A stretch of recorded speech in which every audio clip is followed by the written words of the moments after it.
Hello everybody, welcome back to Shang Chi Bricks. I'm Alex and we've gotten 100 subscribers on this channel, so let's look at my hottest takes of just anything.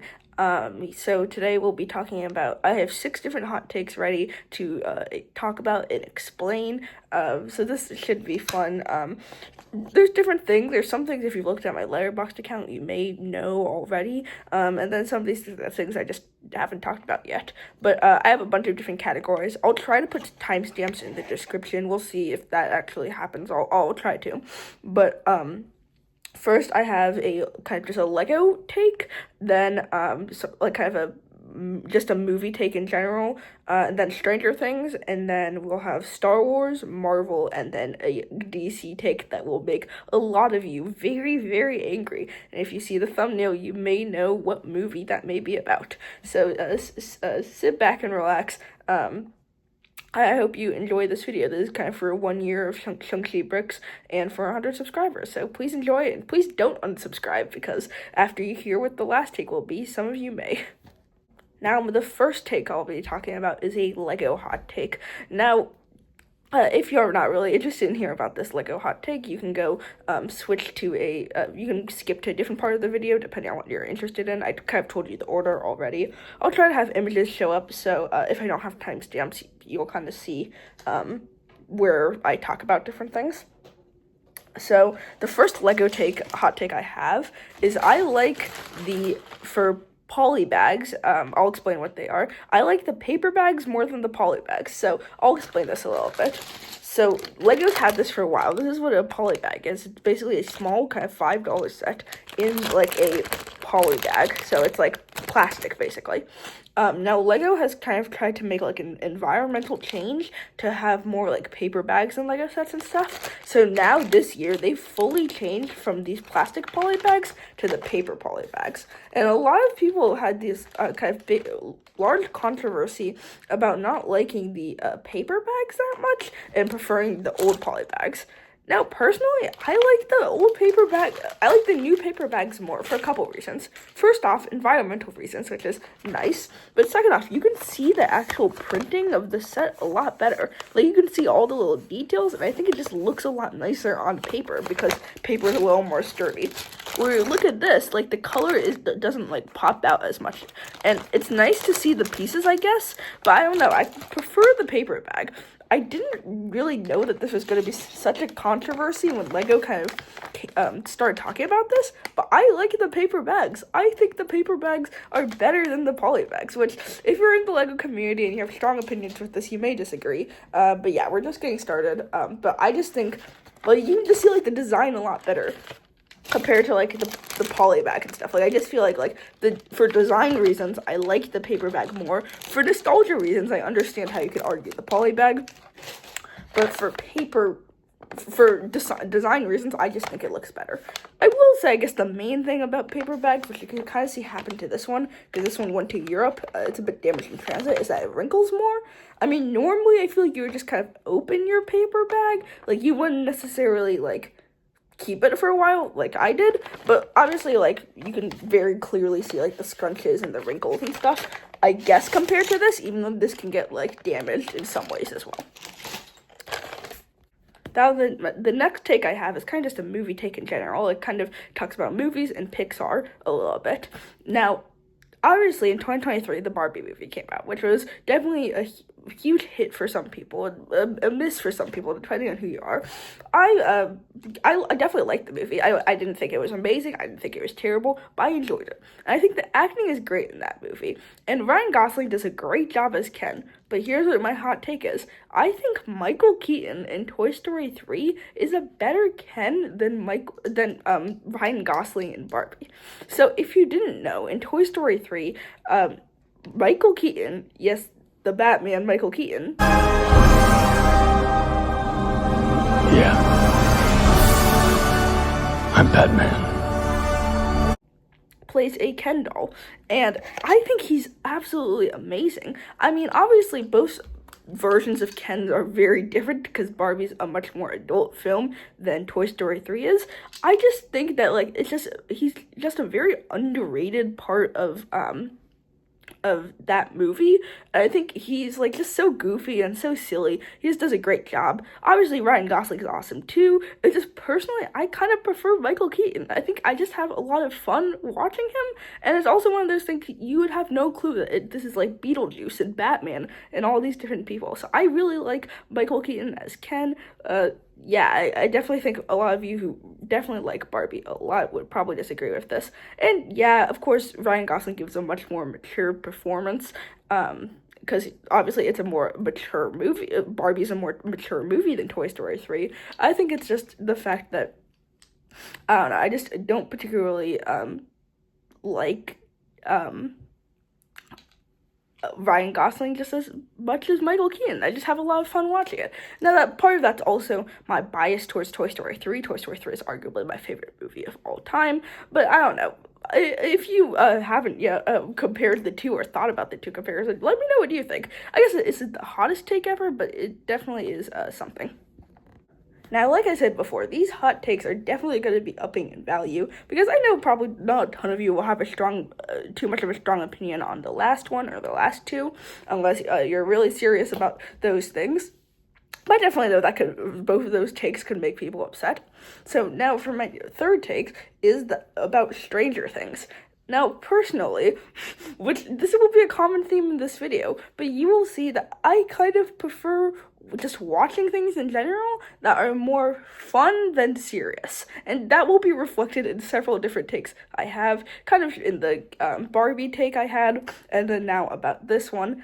I like Stranger Things Season 3 a little better than Season 4. Now, I think Season 4 is very, very well made. It's arguably one of the most kind of just well-made seasons of the show. I just think the thing about Season 4 that kind of irritates me is that it just feels like such a different show compared to Season 1.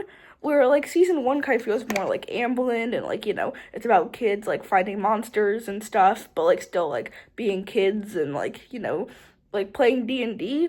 And, like, I'm not saying Season 4 doesn't have any of that, and I'm not saying Season 1 doesn't have some of, like, the kind of scarier and, like, horror aspects that Season 4 has. But personal opinion, I think Season 3 just does a better job of kind of, like, it just feels more like the show. Like, you got, like, the people in the mall kind of running around, you got, like, a bunch of groups of, you know, the kids, you got, like, the adults doing their thing, and I think Season 1 is the best season of the show, but I just have a lot of fun watching Season 3, and I think with Season 4, a lot of the characters just got a lot more serious because the threat got so serious, and, you know, because of, like, Vecna and stuff got introduced, and then, obviously, there's, like, the whole stuff in the Rainbow Room, which is very, very serious. And then the finale of Season 4 and, like, the Max running up the hill episode, those episodes are amazing. I'm not saying Season 4 isn't great. That's another key theme of this video. The things I'm saying I don't like as much, I'm not saying they're terrible. I think Season 4 is, like, a 4 out of 5 star season, like, if putting it in Letterboxd terms. I think Season 4 is great. I just don't think it is as good as people say it is. I don't think it's the best Stranger Things season. I think Season 3 is just a lot more fun and has a lot more kind of Stranger Things vibes and a lot more Stranger Things fun. Now moving on to my Star Wars take. Now my Star Wars take today is going to be involving The Acolyte, which I know is a very hated show amongst a bunch of people. Now, I don't think the show is amazing. It's definitely not great. It's not very close to good. The acting isn't great, the writing isn't great. Everything about it isn't that great, except for one episode, which is I guess there's only one season, but it's episode 5 of The Acolyte. And I think that episode has a lightsaber. I think the lightsaber duel in that episode is better than every lightsaber duel in the entire sequel trilogy, and it's better than every lightsaber duel in the prequel trilogy, excluding Duel of the Fates and Mustafar. I think those two are better. I think stuff in the original trilogy is better. I think there's different things in the Clone Wars and Rebels and other TV shows I think are better. But I think that it's such an underrated lightsaber battle, what happens in episode 5. Minor spoilers for the show. I know not many people watched it and a lot of people heard it's bad. But you could argue, you could just watch episode 5 and just think about how cool this character is. Now, Manny Jacinto plays this is kind of spoilers, but Manny Jacinto plays the lead villain of Acolyte, who's Chimera or the Stranger.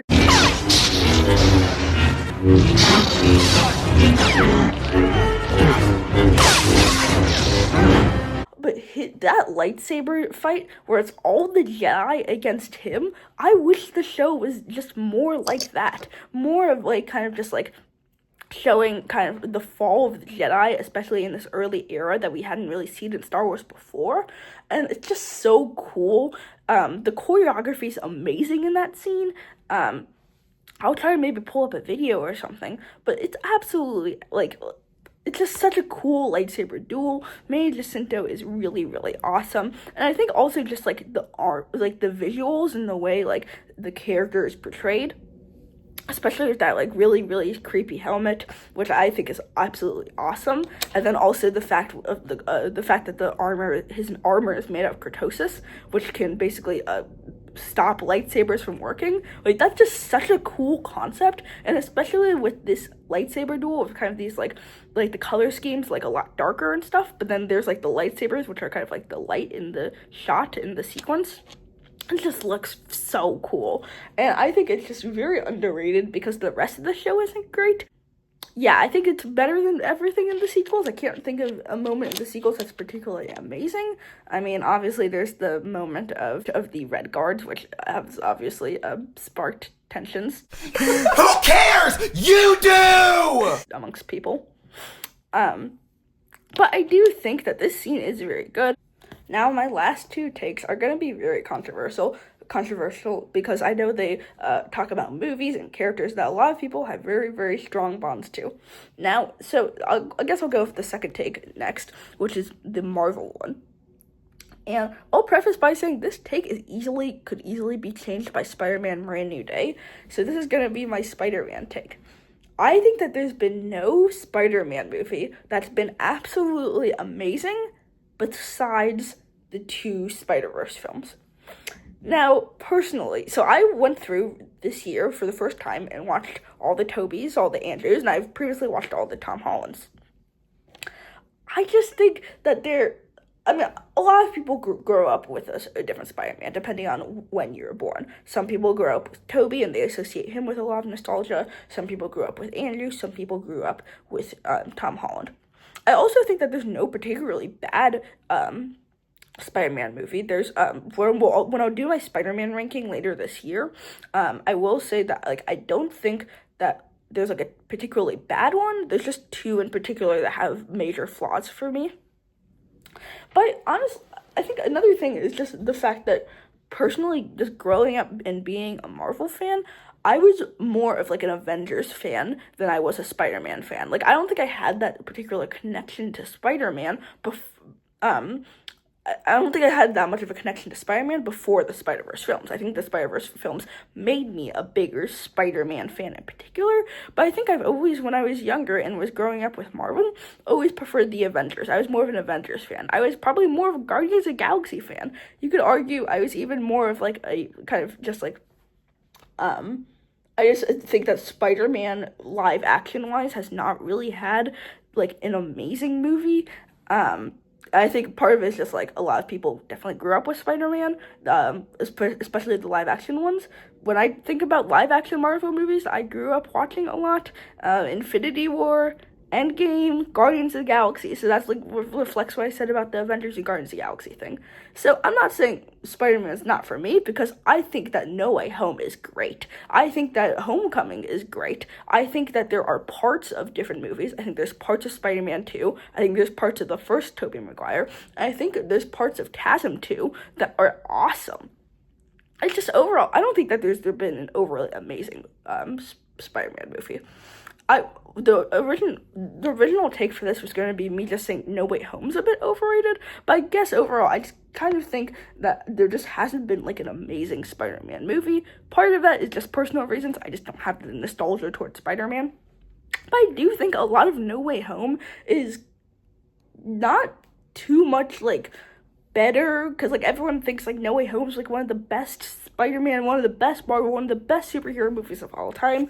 I don't think so. I mean, another reason I said I didn't grow up with Tobey and Andrew, so I personally didn't have as big of an impact seeing that reveal. I also didn't see this movie in theaters, which I know a lot of people associated this with like one of the best theater experiences of all time. I don't know. I just didn't enjoy it as much as other people did. I do think No Way Home is definitely my favorite live action Spider-Man movie. I just don't think that like I think that the first Tobey Maguire Spider-Man movie is very corny. Well, like I don't like it as much as other people because I think it's very corny. So I think that's kind of just a personal thing. I do think Spider-Man Brand New Day has a high chance of changing this. It looks awesome. Dustin Daniel Cretton's amazing. So I am very excited for that, and we'll see how this shapes up in my Spider-Man ranking. But I just do think that there hasn't been like an amazing Spider-Man movie. There's been very great Spider-Man movies. There's been very good Spider-Man movies. There's been Spider-Man movies with amazing moments. There just hasn't been an amazing Spider-Man movie as a whole for me personally, besides the Spider-Verse films. Now, this last take I have is about DC, and if you've seen the thumbnail of this video, there's a chance you might get very angry of what I'm about to say. I've gotten into many arguments with my friends over this movie, and that is, I think that The Dark Knight, yes, The Dark Knight, that everyone likes so much, is overrated. I think I'll even go farther by saying I think personally it's it's my least favorite of the Nolan trilogy. And I personally, if you saw my Letterboxd account, you would know this. I like Lego Batman movie a slightest bit more. Now, I have reasons for all of these. First off, I have Lego Batman movie is something I grew up watching a lot. And then obviously it's a Lego movie. I'm a huge Lego fan. Most of this channel is Lego-based stuff. Heck, I even have just random Lego stuff on my desk. So obviously, I'm a huge Lego fan in general. So that's why the Lego Batman movie is that high. And I think, taking personal reasons aside, I think that The Dark Knight is better, like just a better made movie. It's objectively better than most comic book superhero movies. Like, I think objectively, it's like top 3, top 5. I think objectively, it's better than Batman Begins and Dark Knight Rises. Personally, I don't think that. Personally, there's things in Batman Begins and things in Dark Knight Rises that I just like a little bit more. I don't think there's any particular issue with The Dark Knight. I think there's just things I like more about the other two movies, and you could say there's lower lows in those other two Nolan Batman movies, but I also think that there's higher highs in those movies. Like, I love the Ra's al Ghul twist in Batman Begins, and I love what they did with Bane in Dark Knight Rises, and I think the ending of just the ending of Dark Knight Rises is great as well. And then, obviously, this movie has Joker and Two-Face, and Two-Face is one of my favorite Batman villains and one of my favorite DC characters. So I definitely understand why people love this one so much, and I'm not criticizing that. I think that it's awesome. I think all of these things, I just think it's awesome that, like, everyone kind of just likes different things. I just think that overall, I just prefer the other movies over The Dark Knight. Now, this is definitely going to get a lot of people angry. I understand how I think people think that the Joker is one of the best comic book movie performances of all time. I definitely agree with that. I think that Two-Face is really well done in this movie. I think this Batman as a whole is really done well in this movie. And then I'd say, like, the ending is amazing in this movie. And everything that happens in the middle is great. I just don't like it as much as other Batman movies and just other comic book movies. If you look at my superhero movies ranked on Letterboxd, it's 16, which I know is insanely low to a lot of people. It's just I like everything better. Now, I know that that's going to get me a lot of hate in the comment section, so please try to be nice. Let me know what you thought of this video. I hope I don't get a lot of unsubscribers, especially after saying what I just said about The Dark Knight, which, once again, I think that movie is really, really great. I think it's a great movie. I just don't love it as much as other people. So, let me know in the comments what you thought of this video. Please try to be somewhat nice in the comments. But yeah, definitely thank you for watching this video. Thank you for making it to 100 subscribers, and let's hope I don't lose 100 subscribers after what I said about The Dark Knight.